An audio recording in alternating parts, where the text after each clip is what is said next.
I, 36-year-old female, have a son, 11-year-old male. In 6th grade we'll call Preston, which a teacher will call Susan, 50-plus-year-old female. Some important background is that Preston is pretty skittish and jumpy. He easily gets startled by noises or voices he does not expect, especially if they are loud. I have only seen Susan in person like twice, but she has a distinctly loud, almost thunderous voice. I have never heard her yell yet, though, but Preston says it always makes him jump a little, and apparently she's known for being ridiculously loud in general from other kids and parents. Anyway, I work from home, WFH, and I got a voicemail on my phone from Preston using a school phone saying he got detention because Susan yelled at some kids fooling around during work time. He was startled, and she noticed, so she made him leave the room, work in the hallway, and call me to tell him he has to serve detention next week. I did not believe that was the reason he got detention at all, because that sounds really dumb, and assumed he was just minimizing his role. He does tend to do that when explaining his side when in trouble, so I thought I'd get Susan's side at recess while I went to lunch. I called her, and I was completely caught off guard when what she said lined up with everything Preston said to a T. I wasn't sure what to say at first, but I ended up just laughing on the phone before any words could come out.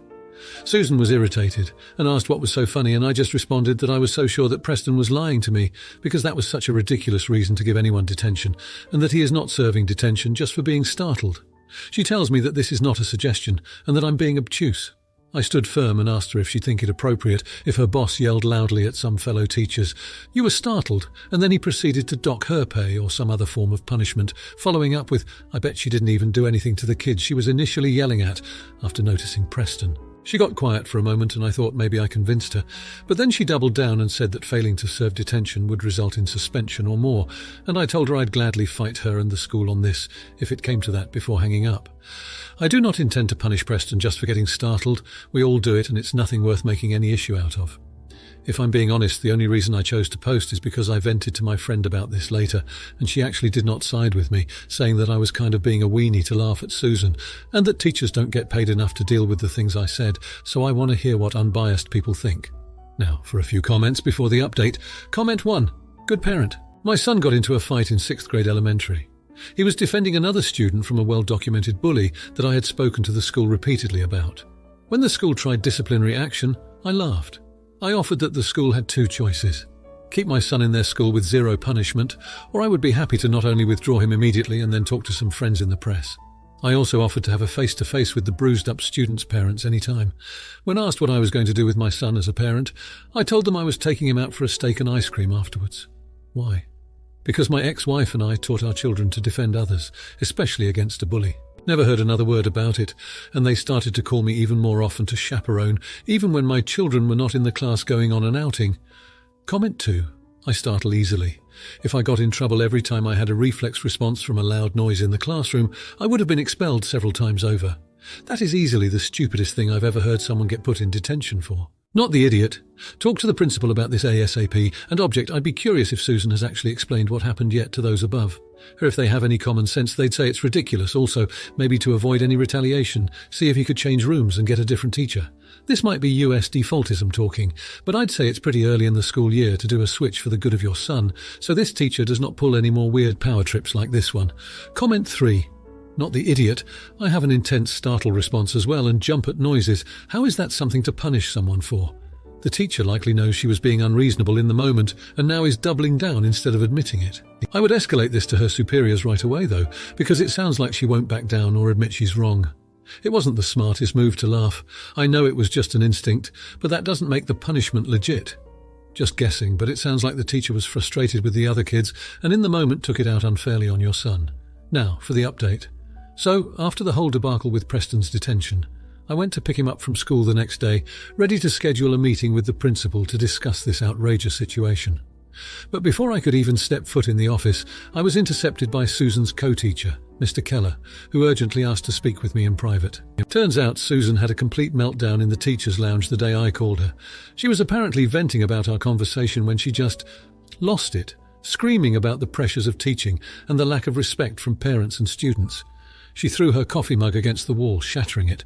The whole scene was so out of character that the school put her on immediate leave and required her to seek counselling. But wait, it gets more chaotic. The school board got wind of the incident and launched an investigation into the school's environment. They interviewed students, parents and teachers and uncovered a simmering pot of discontent and stress that had been building long before Preston's detention. It was like one of those investigative pieces you see on the news. During the investigation, several students corroborated Preston's story, saying that Susan had been unusually edgy for weeks, snapping at students over minor things. And as it turns out, there was a whole group of parents who had similar concerns about the school's handling of disciplinary actions, but felt too intimidated to speak up. The school became the centre of local media attention for a few days. Everyone was talking about it. News vans camped outside, reporters interviewing anyone they could. It was surreal. The climax. The principal announced a new initiative for mental health resources and support for teachers, as well as a revised disciplinary policy for students. They even organised a town hall meeting for parents and faculty to open lines of communication and work on rebuilding trust. As for Preston, his detention was quietly swept under the rug in light of everything else. He's doing fine now. The school is working hard to move past this, and they've even brought in a temporary teacher who is an absolute gem. And Susan? I heard she's taking time to recover and reassess her career, which I think is for the best. I hope she finds the help she needs. After the storm we've been through, it feels like we're finally seeing some rays of hope for a better, more understanding school environment. Now for the comments. Comment 1. Not the idiot. It's clear that Preston's situation was a catalyst for uncovering systemic issues within the school that needed to be addressed. While it's unfortunate that Preston was given an undeserved detention, the positive outcome is the school's acknowledgement of a broader problem. The implementation of mental health resources is a crucial step in the right direction.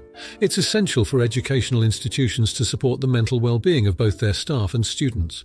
The fact that the school is taking measures to revise their disciplinary policy shows a willingness to improve and adapt, which is commendable. The town hall meeting is also an excellent initiative to foster open communication and repair trust. It seems like the school is on a path to creating a more supportive and understanding environment, which will ultimately benefit everyone involved. Comment 2. Not the idiot. The teacher's meltdown and the subsequent investigation revealed that the issue is not about a single detention, but about the overall health of the school's ecosystem. It's important to recognise that teachers are under immense pressure, and without proper support, their stress can inadvertently affect their students. Preston's detention might have been a symptom of Susan's stress, rather than a reflection of Preston's behaviour. The school's response in providing mental health resources indicates a commitment to addressing these pressures. Moreover, the support for teachers can help prevent future incidents. It's encouraging to see that the school is considering the well-being of its educators, which in turn can create a more positive learning environment for the students. In this situation, it seems like the school's systemic shortcomings were brought to light, and they are taking steps to remedy them, which is the responsible course of action. Comment 3. Not the idiot. The investigation by the school board and the subsequent actions taken by the school demonstrate a proactive approach to a serious issue. It is often easy for institutions to scapegoat individuals rather than address the underlying problems. In this case, the school could have simply disciplined Susan and moved on, but they chose to look deeper into the discontent and stress levels among all stakeholders. This shows a level of self-reflection and commitment to holistic improvement that is praiseworthy. The media attention could have been a source of embarrassment, but instead the principal used it as an opportunity to advocate for necessary changes and to be transparent about the challenges the school faces. This kind of leadership can have a significant impact on school culture and can serve as an example for other schools facing similar situations. It's also worth noting that the temporary teacher brought in is an indication of the school's dedication to continuity in education, even amidst turmoil. Now, for the next story. Can't actually believe I'm writing this post. My ex and I have a 3-year-old. She's amazing and loves her daddy. It was his birthday on Monday, so I let my daughter grab some bits for him. There's a football stall in our local shopping centre. They had squeezy balls for each team. My daughter knows that her dad loves football and also the colour blue, so she picked out a blue one for him. I knew it wasn't his team, but there's nothing on the actual ball. It just said the team on the wrapper. She bought it, we left, everything got wrapped up. We were with him when he opened them. His face fell and he dropped the ball like it burned him when he opened it. His mum gave him the evil eye, so he did the clearly fake thank you, and then our daughter was disinterested. He was off with me the whole day, and last night called me a witch for doing that to him. I asked what he meant. He said I knew he hates that team. I didn't. I used to ignore his football rants, and that he thinks it's shitty that I used our daughter as an excuse to upset him. I explained that she picked it out, and he claimed I should have corrected her because he hates the gift. I called him a child. His mum has since texted me apologising, but in an even though it's your fault way. She's usually on my side, so now I'm half thinking it's my fault in some sort of way. I did know he doesn't support that team and my daughter would have been corrected easily, so I probably should have done it anyway. So, am I the idiot? Now for a few comments before the update. Comment 1. Sorry against others' opinions, you're the idiot, but not for allowing your daughter to pick that out for him, but because you knew better and seemingly did nothing to change your daughter's mind, and you did it out of spite and evil intent, and you know it. Basically, you used her to dig at your ex. He was a jerk for his reaction, but you chose to not be the better person. The others' comments probably don't have a team that they are ardent fans of, so they don't have perspective. Yes, a child's love is way more important, but that doesn't diminish the fact that you chose to use this opportunity and your daughter to get a reaction out of her father. I hope you grow from this. It was immature, and you will probably realize it when you get older. To add, it was also totally disrespectful to your ex. I'm sure he's done things to you as well, but in this case you used your plural daughter, and that is the shameful part. Comment 2. I'm assuming by the language that you are potentially from the UK. Being a football fan raised by a football fan, everyone sucks here. These colours might seem entirely meaningless, but to die-hard fans, they mean something. These are old, long-standing rivalries, issues with religion and traumatic events. For example, you don't buy a Celtic fan a Rangers ball because there is a lot of actual hate there, not just rivalry. I know it is stupid, but it has become part of the sport now. You could have easily pointed your daughter to a different ball, and he could have acted like an adult about it. Comment 3. Not the idiot. Who says they hate a gift, let alone one picked out by a 3-year-old? Sure, some football fans can be pretty intense in their hatred for rival football teams, so it doesn't hugely surprise me that he saw this as an attempt to upset him. But he's not your partner. He's her dad. So letting your daughter choose the gifts was reasonably a higher priority to you than anticipating a grown man would be upset by the wrapper on a toy. Now, for the update. After the fiasco with the football team gift, I thought my ex would simmer down and we could move past it. But nope. This story took a turn for the soap opera level of drama. Last Tuesday I got a call from the school saying my daughter was very upset and kept asking for her daddy. I rushed over, and as I'm trying to comfort her, she sobs out that daddy's mad and doesn't want to see her anymore because of the blue ball. My heart sank. My ex had actually told our little girl that he was upset with her over the gift. I was seething. I confronted him that evening and things escalated quickly. Voices were raised and accusations were thrown. I told him he was being ridiculous and damaging our daughter with his pettiness. He yelled back that I should have known better and that I was using our daughter to get at him. It was a mess. The next day my phone was blowing up with messages from his family, some supportive, some not so much. His sister actually came over to talk. She told me that the blue football had sparked an old family feud nobody outside the family knew about. His uncle had been injured years ago in a brawl after a game involving that team. My ex had always associated the team with his uncle's trauma. But wait, it gets crazier. My ex's mother calls me up a few days later crying to apologise, not just for the gift incident, but she's spilling all these family secrets. Turns out my ex had been seeing a therapist for unresolved anger issues tied to this family baggage. She begged me not to cut ties and promised that my ex would apologise to our daughter. True to her word, he showed up at my door with a massive teddy bear for our daughter, looking like a kicked puppy. He apologised to her, said he'd never really be mad at her, and that he was going to work on being a better dad. He even asked if he could sit down and explain to me his reaction, without excuse, but just so I understood. We talked for hours. He told me about his family issues, his therapy, and how he realised he overreacted. He also agreed to start family counselling together for the sake of our daughter. As for the blue squeezy ball, our daughter decided that the teddy bear needed it more than Daddy did, so now it's tucked under the bear's arm, and she says it protects him from being sad. So there you have it. A blue football managed to unearth years of family drama, brought forth apologies and revelations, and might just be the catalyst for a healthier co-parenting dynamic. Go figure. Now for the comments. Comment 1. Not the idiot. It's clear from the story that your intentions were pure in giving your daughter a gift. You couldn't have anticipated that this would trigger unresolved family issues or anger problems in your ex. The fact that the ex became upset is unfortunate, but you are not responsible for their reaction.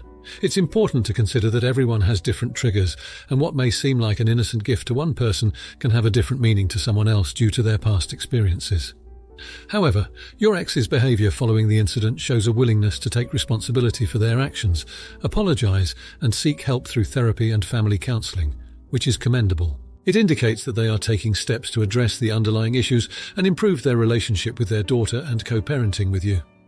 The decision of your daughter to give the gift to a teddy bear as a symbol of protection shows her maturity and understanding of the situation, which is a positive outcome from this ordeal. It's a testament to your parenting that she can navigate such a difficult situation with empathy and thoughtfulness. Comment 2. Not the idiot. Your ex's initial reaction to the gift may have been intense, but it seems like it was a catalyst for much-needed change. It's important to acknowledge that while the gift was the trigger, it is not the root cause of the family issues and anger problems. These are likely deep-seated issues that have been present for some time and would have surfaced eventually in one way or another. The fact that the ex is taking steps to apologize and seek therapy is a proactive approach to becoming a better parent and should be seen as a positive development. Furthermore, it's crucial to recognize the role of the ex's family in this scenario. By revealing the deeper issues at play, they provided context that helped everyone involved understand the situation better. This transparency can foster better communication and understanding moving forward, which is essential in any co-parenting dynamic. Additionally, the family counseling shows a commitment to not only individual healing but also to repairing and strengthening the family unit as a whole, which will ultimately benefit your daughter. Comment 3. Not the idiot. It's clear that the situation was handled with a level of maturity and openness that is often lacking in similar circumstances. The ex's recognition of their own issues and the subsequent apology to their daughter is an important step in healing family dynamics. It's not uncommon for gifts to inadvertently become emotional triggers, and the fact that your ex is seeking help shows their commitment to change and to being a better parent. The daughter's decision to give the gift to her teddy bear signifies her ability to transform a negative situation into one of empowerment and healing. This not only shows her resilience, but also her capacity for forgiveness and understanding, qualities that are important for her emotional development. The potential positive change in your co-parenting relationship cannot be understated. When one parent takes steps to improve themselves, it can set a precedent for mutual growth and cooperation, leading to a healthier environment for the child to grow up in. This story can serve as a reminder that even in difficult situations, there is always room for growth and positive change. Now, for the next story. I'm getting married this year and asked a close high school friend to be in my wedding party. We've been friends for a long time, see each other almost every other week and generally get along super well and have never fought until now. Since high school, she's always been a yo-yo dieter and will cycle through gaining weight and losing weight. This is something that I've never talked to her about, nor do I have a strong opinion about, as it's her body. The most I get involved is that when she brings up trying to exercise more, I'll invite her out on hikes with me, walks, etc. When I asked her to be my bridesmaid, she was ecstatic and everything was great until she mentioned to me that she bought her bridesmaid dress 3 sizes smaller than her current size. She said that my wedding was going to be a great motivator to lose weight. 3 sizes was quite aggressive in my opinion, as it would put her at a weight that she hasn't been since college. I didn't say anything though, as I wanted to give her the benefit of the doubt. After a couple of months of seeing no progress though, I quietly bought her the same exact dress in a larger size.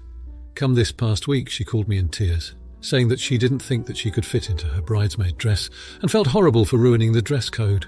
The one she picked was now sold out, and she was panicking that she couldn't get another dress in time. It was at this time that I mentioned I actually bought her the same dress in a different size and was happy to gift it to her free of charge since she already paid for the first one. When she heard this, she blew up and accused me of being a bad friend for never believing in her. She said that my doubt was offensive and that I must have been planning for this to happen. I told her that I just cared about her and obviously wouldn't have mentioned the dress if she had lost the weight, but she herself brought up that she couldn't fit in her current dress, so I wasn't sure what she's mad about. She's now threatening to drop out of the wedding party, and some of our mutual friends think I was kind of an AH for not being supportive enough. But I also don't know what they expected me to do either. Now, for a few comments before the update. Comment 1. Not the idiot. I was a maid of honour and was going to get a dress 1 size smaller. My BFF convinced me to get the current size in case something came up. I lost the weight, but on the day of the wedding I tried to unzip the dress, only to find out that the zipper was broken. I was panicking. It didn't even occur to my fool to try on the dress before the wedding. Thankfully, BC, I lost weight. I was able to get into the dress without unzipping it. I was so lucky. Trying to lose 3 dress sizes before the wedding is insane. Comment 2. Not the idiot. My maid of honour did the same thing. Only it was 1 size smaller. And guess what? She couldn't fit into it. So off to Fabricland we went to find some fabric close enough to complement the dress, and my seamstress turned her dress into a lace-up corset back. I'm about to be a matron of honour for a friend, and I will be buying the size I wear now. If I lose weight, great, but it's too important of a day to risk letting my friend down over sometime trivial as a dress size. Comment 3. She's now threatening to drop out of the wedding party. Well, tell her you're sorry she feels that way, and that you're accepting she needs time to process this. That you hope once she does so, she will still want to be in the wedding party, but that you'll understand if she will feel otherwise. And then go on with your life. With her in or out of it, just don't fall for the drama trap with more drama. I think you've been a thoughtful and considerate friend. Not the idiot now. For the update. It's been a month since I last posted about the bridesmaid dress issue with my friend, and I wish I had better news to share. The wedding is 2 weeks away, and the situation with my friend, let's call her Sarah, has only deteriorated. After our blow-up, we took some time apart, hoping to cool off. I reached out to her to try and mend fences, but it seems my attempt backfired. During our break, Sarah doubled down on her weight loss efforts, but instead of losing weight, she ended up hospitalized due to complications from an extreme diet. It was a heart-wrenching call to receive. I visited her in the hospital, and we both cried. It was clear that the pressure of the wedding and fitting into the dress had pushed her too far. I told her health was more important than any dress, but she was inconsolable, feeling like she'd failed herself and me. As if things couldn't get worse, while Sarah was recovering, her mother was diagnosed with a serious illness. Sarah decided to move back home to help care for her. Between the recovery and her mother's health, she officially dropped out of the wedding party. She apologized for the previous argument, but the pain in her voice was palpable. I reassured her that our friendship was more important than any role in my wedding, but I can't shake the guilt that my wedding contributed to her stress. The mutual friends who thought I should have been more supportive have been quiet since the hospitalization, but the damage is done. I feel like I've lost a piece of my heart with Sarah dropping out, and the joy of my upcoming wedding is now tinged with sadness. I'm grappling with the guilt of whether I could have approached the situation with her differently and possibly prevented all this. Now, I'm left with a larger-sized dress hanging in my closet, a stark reminder of my lost bridesmaid, and the unforeseen consequences of what I thought was a helpful gesture. The closer the wedding gets, the heavier my heart feels, knowing Sarah won't be standing beside me, not because of the dress, but because life threw us such an unexpected and painful curveball. Now for the comments. Comment 1. Not the idiot. It's clear that you are feeling a profound sense of guilt and regret over what has transpired with Sarah. It's important, however, to recognize that Sarah's choices, including her extreme diet, were ultimately her own. While the situation surrounding the bridesmaid dress may have been the catalyst for her actions, it is not solely your responsibility that she chose to pursue an unhealthy method to fit into the dress. It is a positive sign that you visited her in the hospital and that you both have expressed your emotions about the situation. This indicates that you care deeply for your friend and that you are willing to confront difficult feelings to mend the relationship. Sarah's decision to drop out of the wedding party to care for her mother is a separate issue, and one that should be respected without any feelings of resentment. It's a difficult time for her, and she needs support. As for the upcoming wedding, it's natural to feel a sense of sadness and loss, but this could be an opportunity for introspection and growth. It may be helpful to reach out to Sarah and offer support during her mother's illness, as this could help heal the relationship and alleviate some of your guilt. Comment 2. You're the idiot. While Sarah did ultimately make her own choices regarding her health and diet, as a friend, it was your responsibility to ensure that the demands of being part of your wedding were reasonable. Your regret seems sincere, but it doesn't absolve the pressure you may have inadvertently placed on her. Sarah's hospitalization and her mother's illness have compounded the stress she was already feeling, and it's essential to recognize that your actions played a part in escalating that stress. Friends should prioritize each other's well-being over aesthetic details such as dress sizes. It's concerning that the dress size was so critical that it could lead to such an extreme reaction. Moving forward, it's imperative to learn from this by emphasizing the health and happiness of your friends over superficial concerns. It would be wise to re-evaluate how you can support Sarah beyond the wedding and help her through the challenging times with her mother's health. Comment 3. Everyone sucks here. This is a challenging situation, and while you're not entirely to blame for Sarah's choices, there is a shared responsibility here. The culture of expecting bridesmaids to conform to specific body standards needs to be addressed. Sarah's extreme diet is a symptom of societal pressures that value appearance over health, and as her friend, you could have advocated for a more inclusive and body-positive approach to your wedding party's attire. At the same time, Sarah's decision to engage in an unhealthy diet was dangerous and should not have been the solution to the issue. Now that the dust has settled somewhat, you both have the chance to work through these issues, improve your communication, and support each other. It's also a time for you to reflect on how you might approach similar situations differently in the future, prioritizing the well-being of your friends over maintaining a particular wedding aesthetic. It's crucial to address these underlying issues within our social constructs to prevent such harmful scenarios from occurring again. If you like this video, you'll probably like these too. Also, while you're here, please consider subscribing. It's your support that keeps this channel alive and allows me to make better and longer videos. Have a great day!